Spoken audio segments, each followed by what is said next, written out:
Saudara-saudara yang kekasih di dalam nama Tuhan Yesus Kristus, Shalom Aleichem Bishem Hamashiach. Kita bertemu lagi saudara pada saat ini dalam kajian iman ortodoks. Tema dalam kajian kita saat ini adalah mengenai orang yang berduka cita. Di dalam Injil Matius ditandaskan bahwa berbahagialah orang yang berduka cita karena mereka akan dihiburkan. Ini adalah ungkapan bahagia yang kedua yang secara logika mengikuti yang pertama. Kalau seorang yang miskin dalam roh itu dibebaskan dari yang rohani dan berbagai nafsu dunia ini, dia butuh bersuka cita dan menangis atas berbagai kondisi manusia. Dari sini kita dapat melihat bahwa orang yang miskin di dalam roh tadi, seperti yang telah kita jelaskan, adalah orang yang terbebas dari hal-hal dunia. Artinya bahwa mereka tidak terikat dengan masalah-masalah materi. Mereka tidak berkeinginan untuk menjadi kaya yang berkelebihan, tetapi hidup mereka hanya kepada Allah. Sikap hati yang demikian ini bisa kita kaitkan dengan kehidupan para wahid, yaitu hidup hanya untuk Allah, untuk menyenangkan hati Allah, dan berusaha untuk memerangi ego dan keinginan pribadi, karena hidup mereka hanya untuk Allah. Nah, karena hal seperti inilah dia butuh untuk berduka cita dan menangis atas berbagai kondisi manusia. Ya, mereka kenapa seperti ini? Karena melihat bahwa dunia ini berusaha untuk menarik kita kepada sesuatu yang menjadikan kita jauh dari Allah.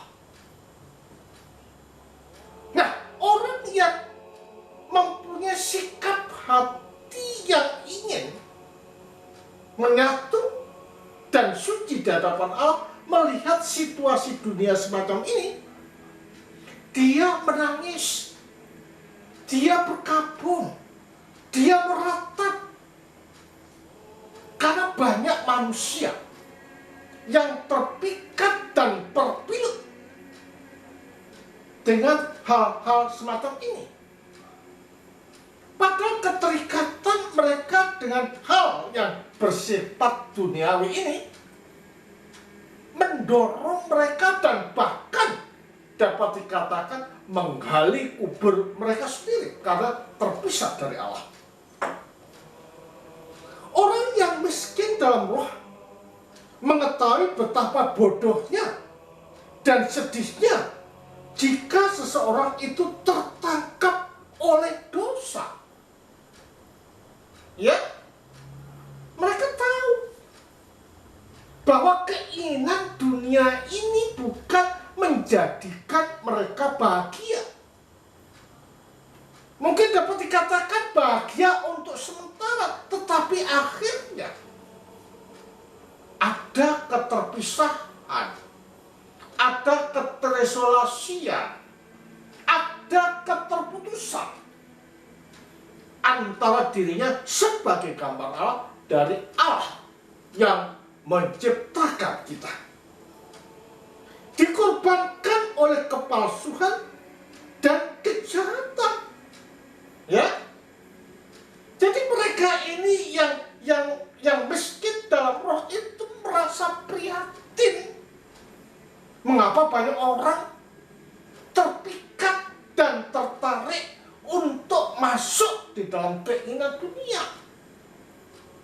Karena ini bukan membawa manusia pada kebahagiaan, namun justru terperangkap dan dikorbankan oleh kepalsuan dan kejahatan, serta dinikahkan dengan kehancuran dan kematian. Ya?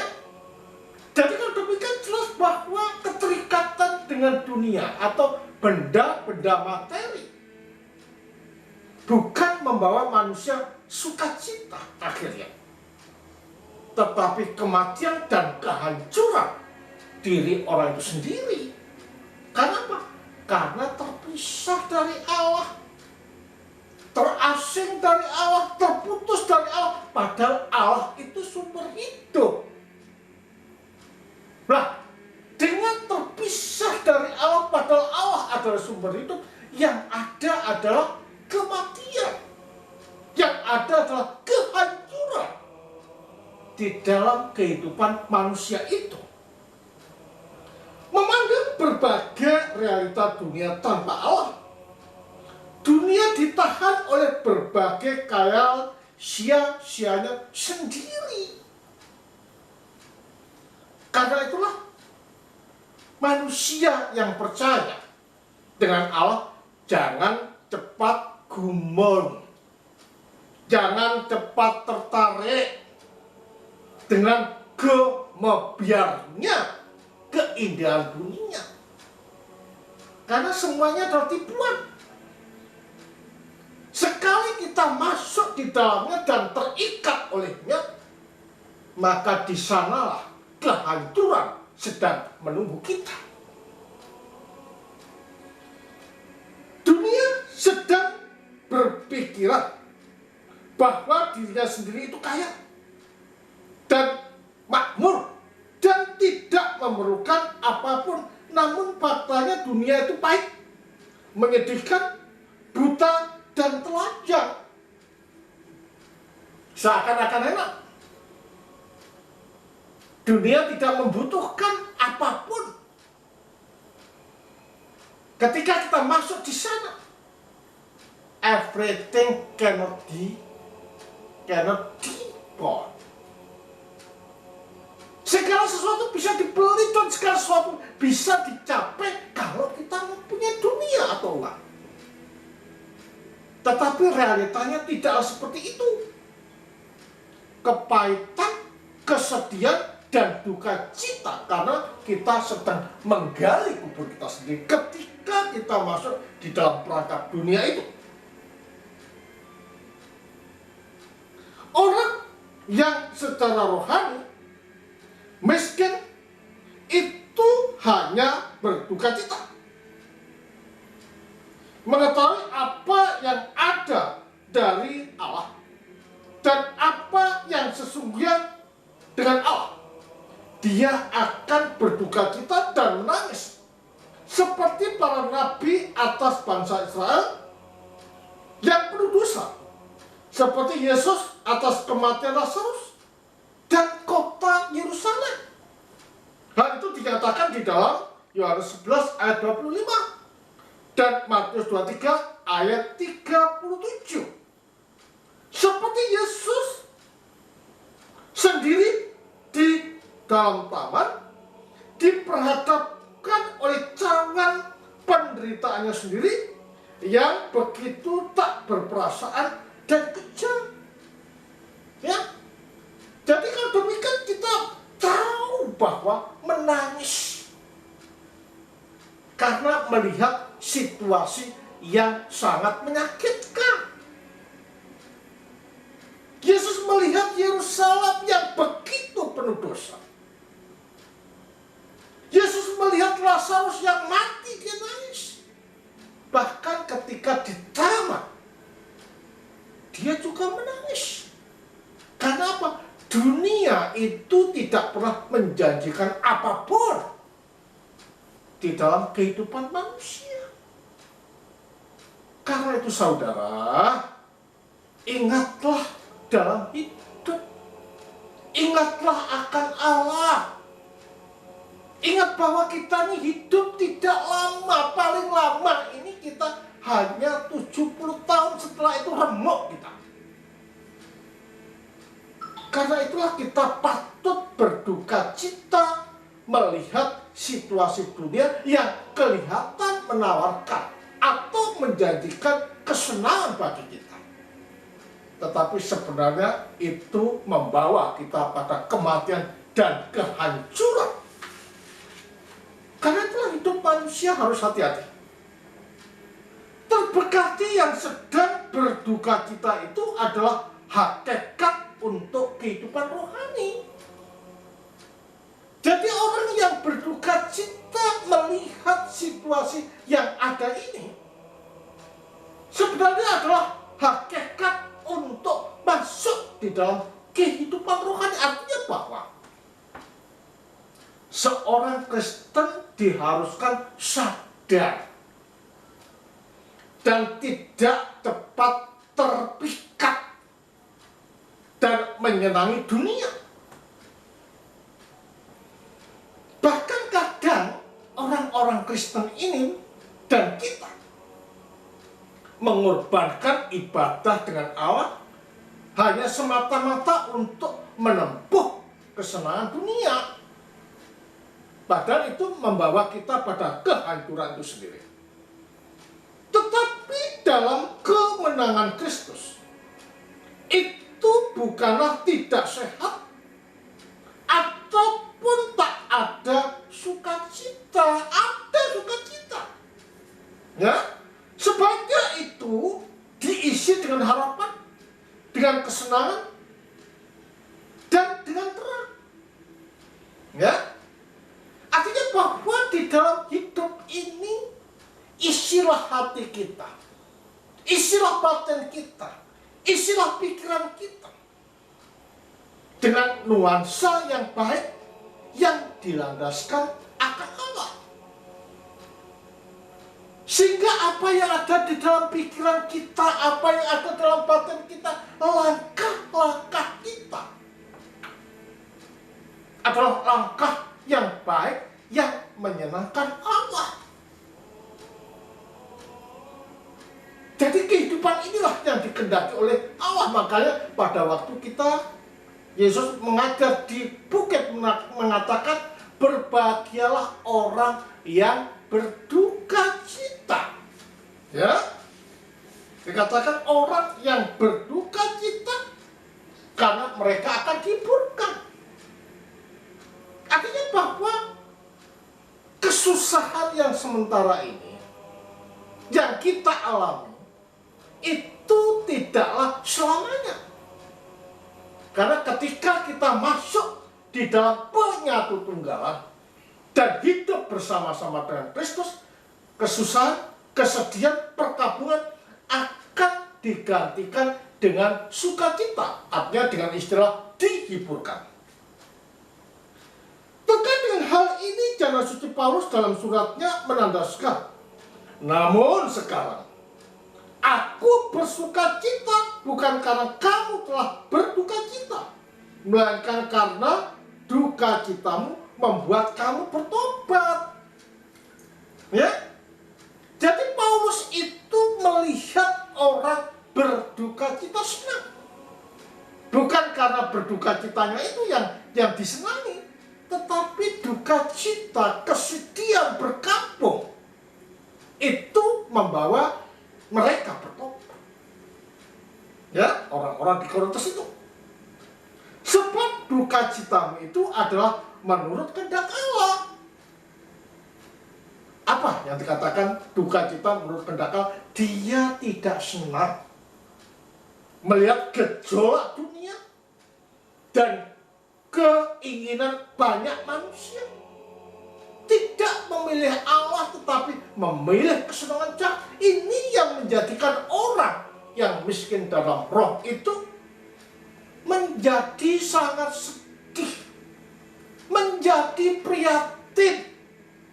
Kenapa? Karena orang yang miskin dalam roh atau orang yang tidak terikat dengan jagat itu tahu akibat orang yang senang dengan jagat. Ya,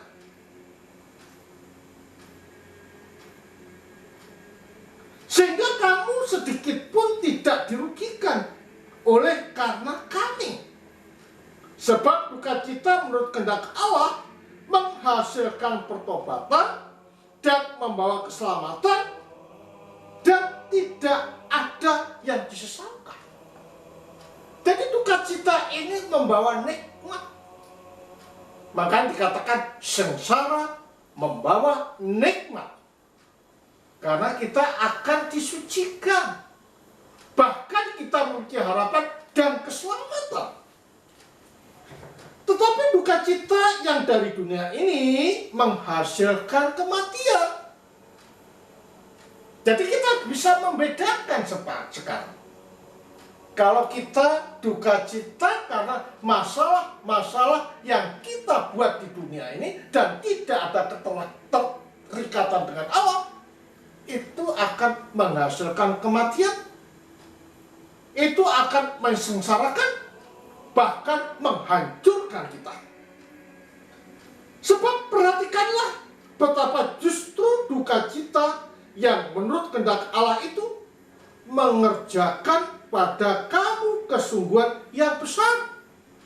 Bahkan pembelaan diri, kejengkelan, ketakutan, kerinduan, kegiatan penghukuman, di dalam dia semuanya ini kamu telah membuktikan bahwa kamu tidak bersalah. Itulah yang menjadi penghiburan.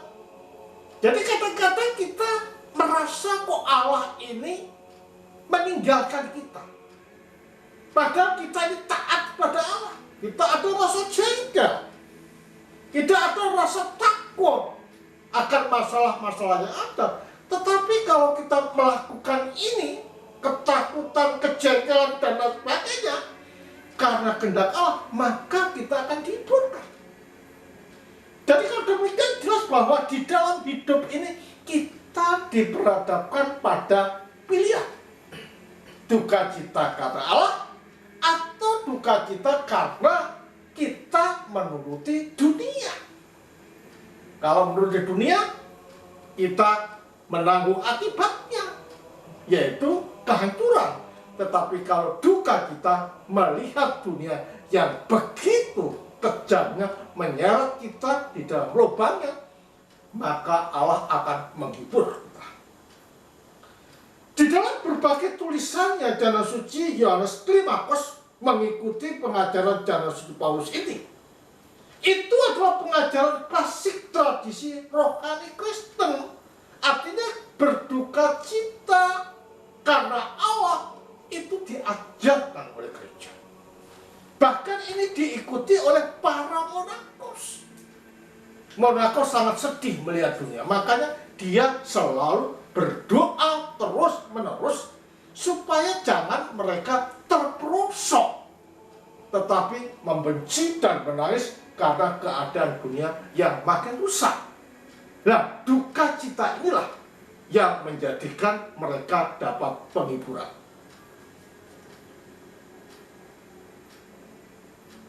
Akhir dari duka cita yang diberkati itu bukanlah putus asa atau penyesalan, tidak.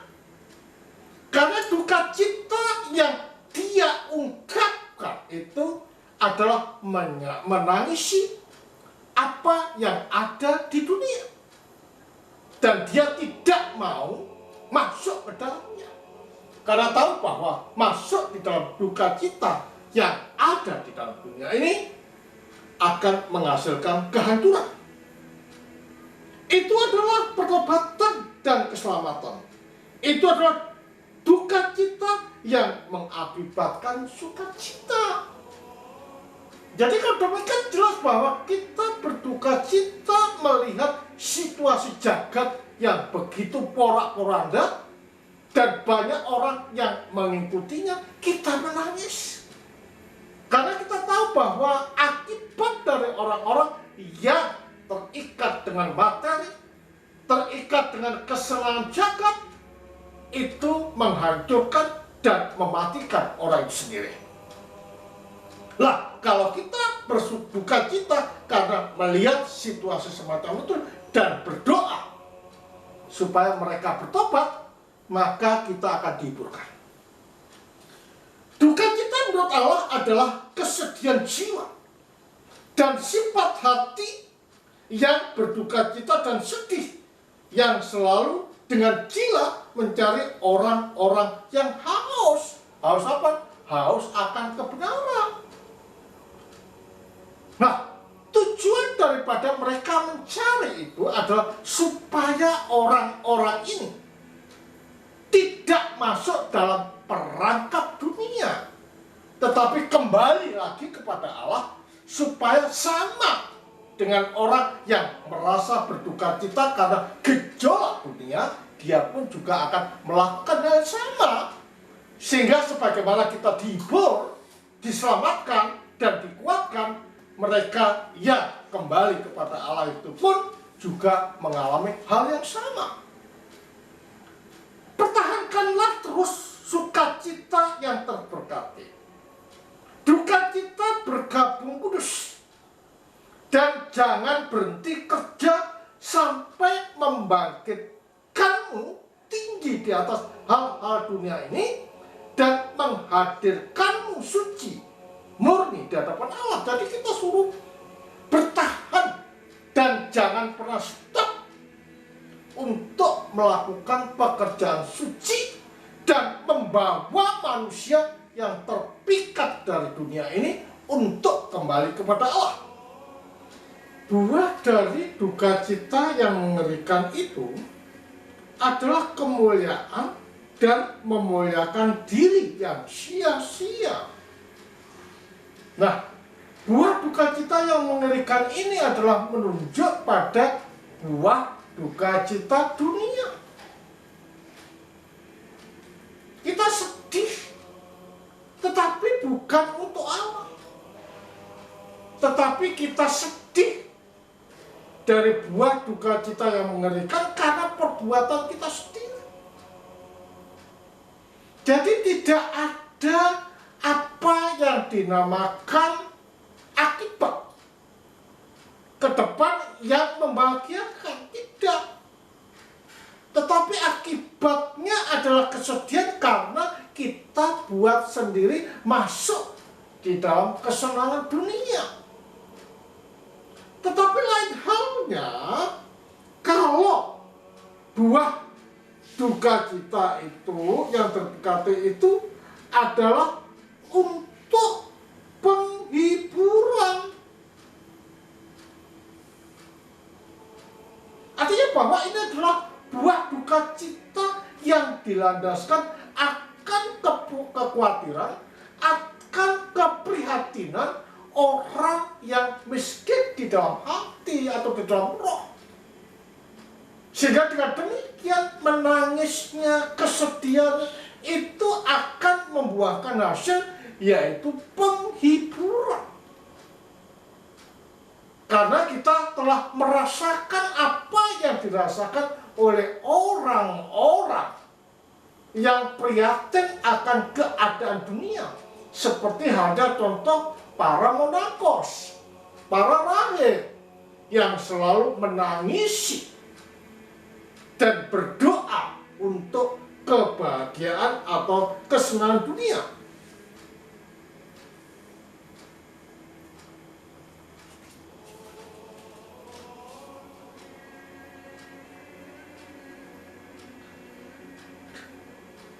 Dia yang berpakaian dalam duka cita, yang terberkati dan diberikan rahmat itu mengetahui tawa jiwa, akan merasakan ketawa ketika melihat sesuatu yang dimana dia berduka cita berubah menjadi baik, menjadi murni, menjadi elok. Dia merasa ketawa atau senang di dalam batinnya yang terdalam. Teman-temanku, Allah tidak meminta atau menginginkan bahwa manusia harusnya berduka cita. Dan juga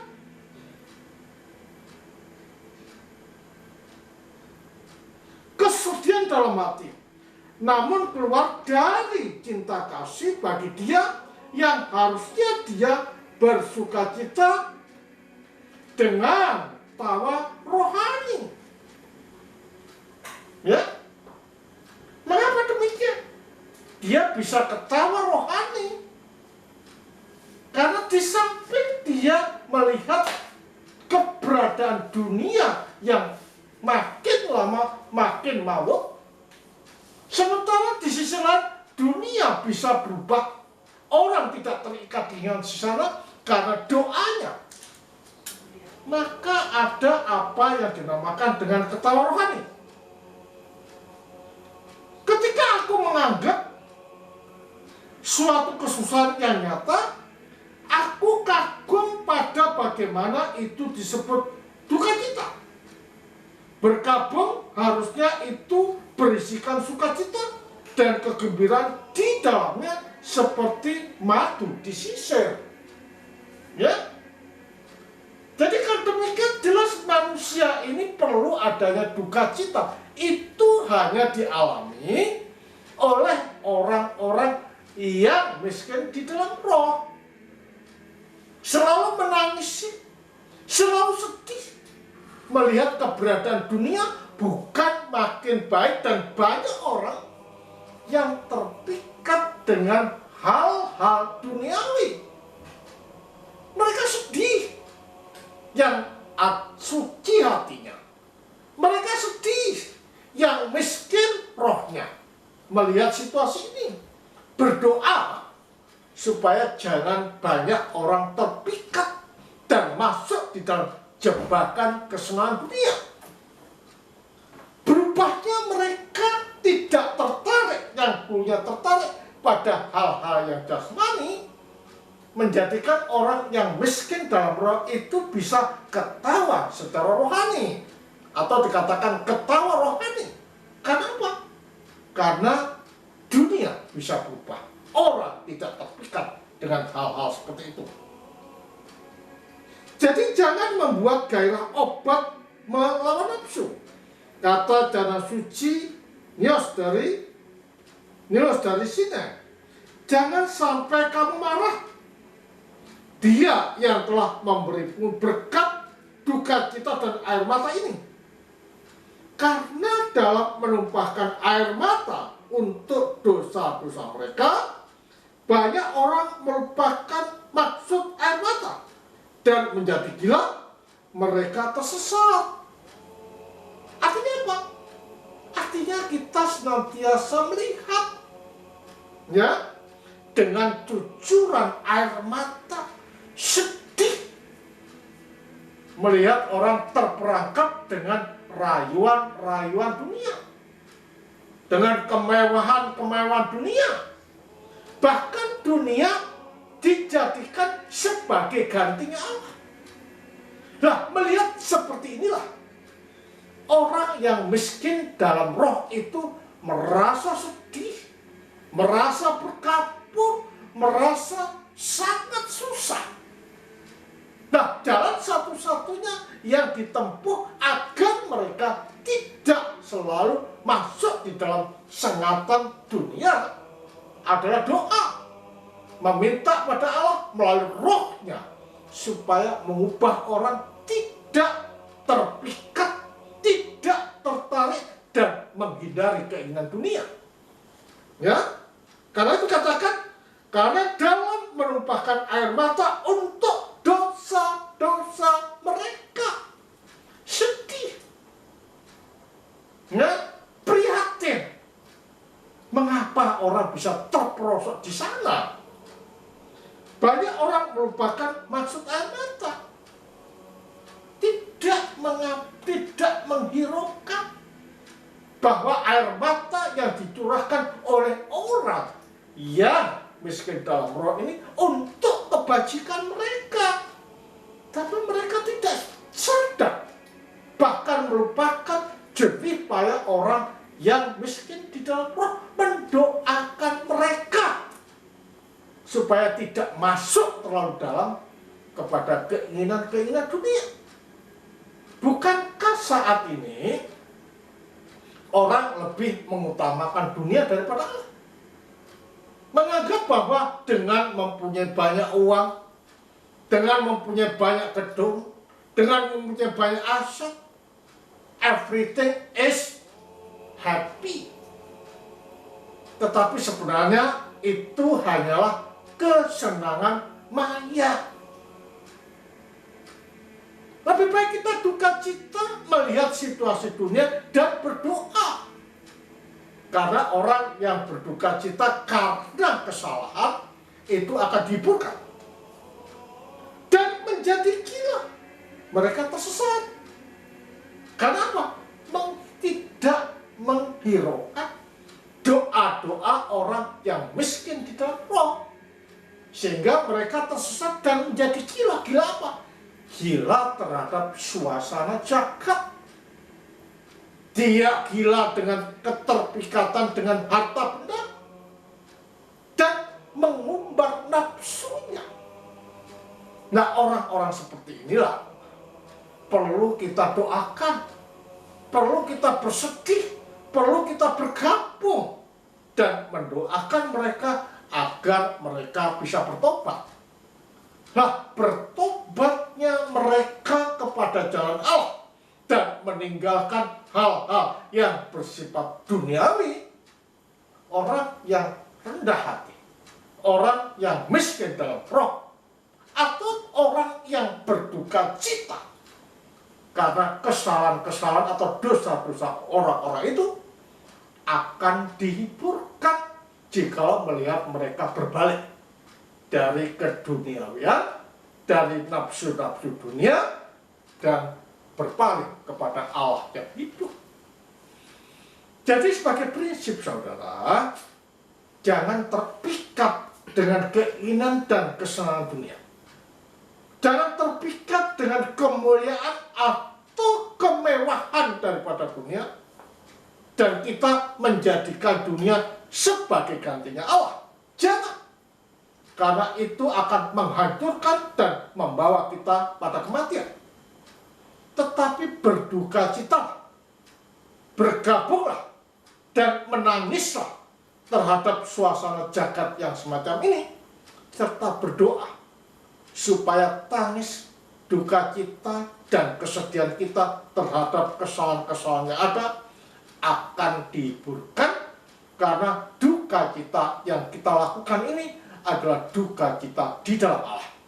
Sehingga dengan demikian kita akan terhibur ketika banyak orang bertobat dan meninggalkan kesukaan dunia. Demikian paparan yang dapat Romo berikan pada saat ini. Kiranya ini menjadi dasar kita melangkah hidup bersama-sama dengan Allah.